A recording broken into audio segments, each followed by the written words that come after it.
let's see it in action.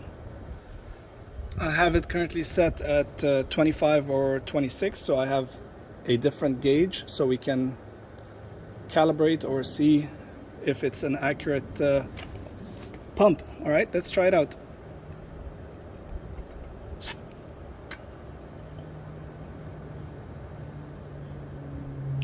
It's somewhere between 25, 26 in that range, plus or minus 1 psi. So what you do is you're gonna attach it.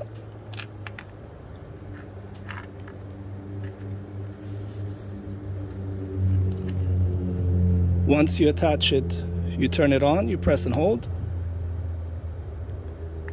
Now that it's on, you'll see two numbers.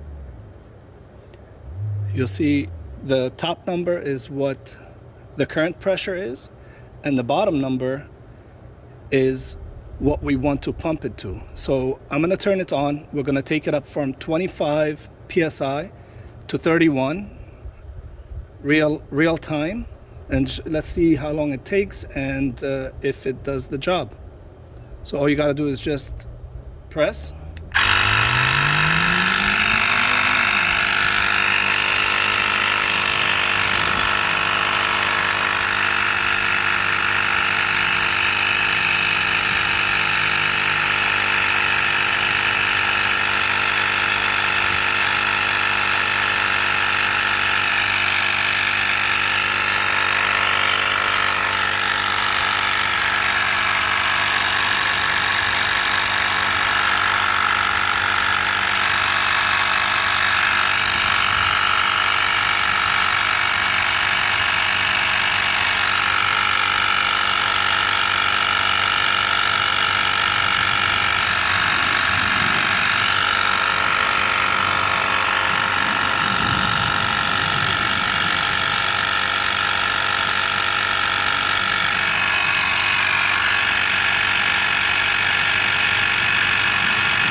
Okay, that didn't take too long, and it says over here 31, and that's confirmed.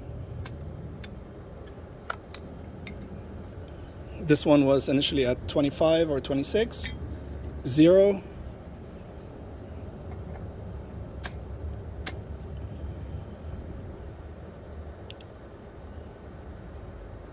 Not bad at all. I think it works. It's a keeper. So just an option.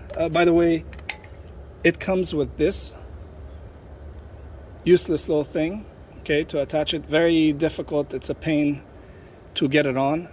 So what I opted for was to buy this connector. Okay, it's just a thread. Works like a charm, guys.